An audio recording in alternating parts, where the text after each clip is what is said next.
Jack, you're someone that prepares for things a long time. When did you start preparing for this state am, and how did it play out the way you thought it would? The way you prepared for it. I guess you could say, there are a bunch of times I started preparing for it. Back in January, I could kind of say where I was thinking about the season coming up, how I played last year, wanting to try to get better. Sometime in March when the grass starts to get green and starts to play more, after the Ray Fisher playing well, kind of trying to get ready then. I wasn't able to play as much, but I was still able to practice a lot. I knew it was going to be a tough course, and I wanted to play well, so there was a lot of prep going on. What hit you when you made the winning putt there? What were your thoughts, immediate thoughts? Probably how to say thanks to everybody and congrats and get down through there. Nothing really in particular.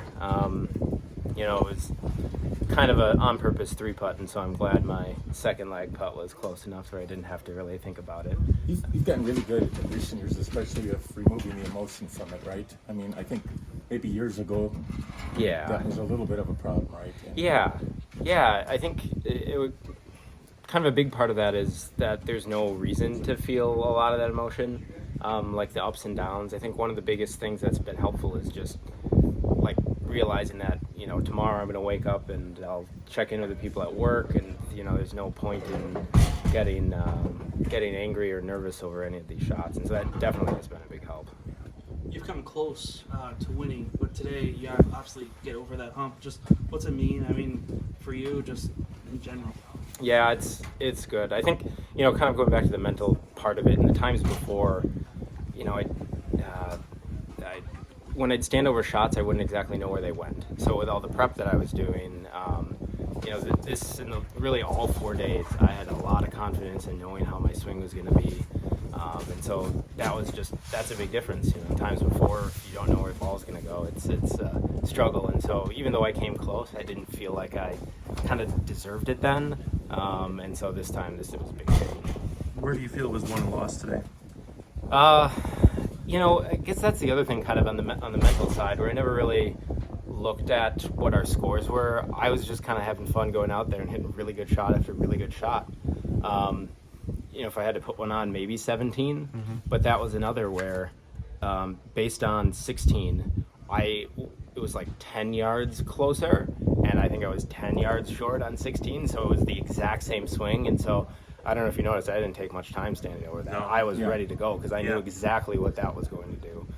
So I think I'd probably put it on that. You didn't take much time in 18 either, but you knew what you had to do. You knew what you had to avoid. You didn't need to go after that pin. You needed to be in a position that you could just do what you did. Yeah, I mean, like the second shot, I lasered that bunker 215. I knew what my 5-iron would do. That's a great club. I was able to hit that. I walked up to the green. I knew I was going to just kind of hit it toe down and get it on the green, and then I knew I was going to 3-putt, and so that was a really good hole of like 6 consecutive shots where I knew what I wanted to do.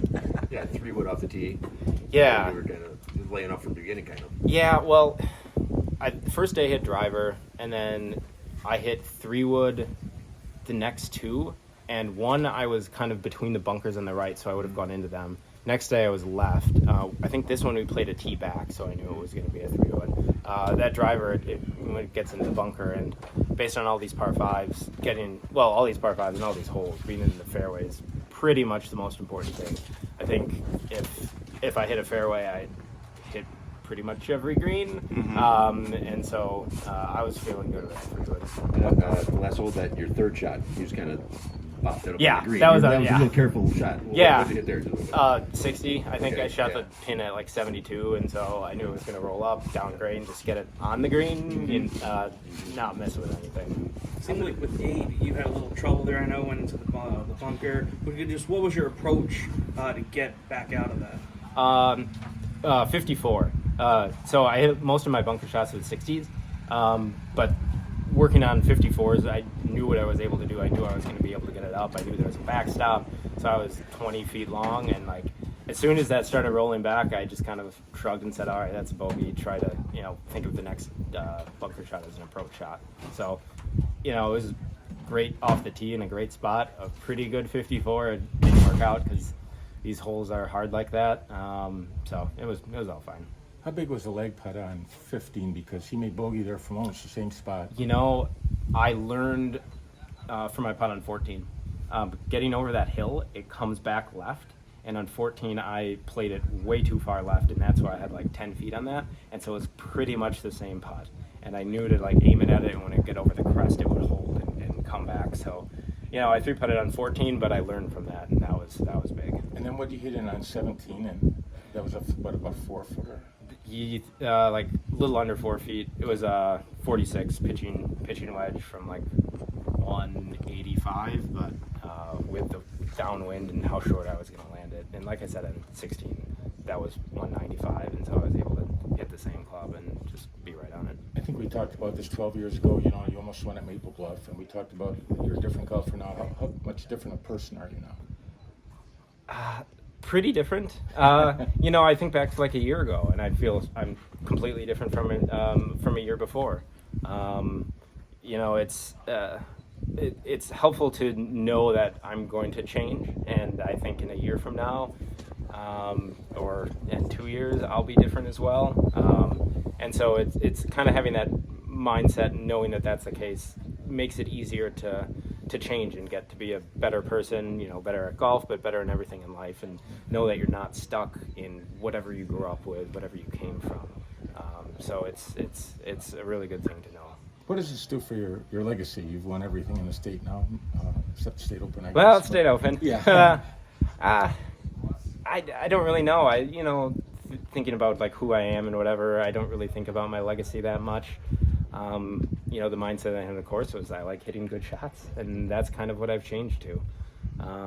So it was great to do that. Playing some more stuff coming up, but I don't want to spend too much time thinking about legacy or anything. You changed to hitting good shots. What did you change from? Hitting bad ones, consistent misses. I mean, biggest thing in my swing is I'm like connected at impact. Before I would start sliding and get all over the place and not know what was supposed to move, and that's pretty much a big thing. You always got to be connected. Yeah. Can we go back to number 9 when he almost jarred it, and he still made the putt to tie it? But as you're watching that unfold, guys are starting to finish. There was a big buzz when that putt lipped out, or that tee shot lipped out. Even though it knotted it, would a hole-in-one have changed anything for you?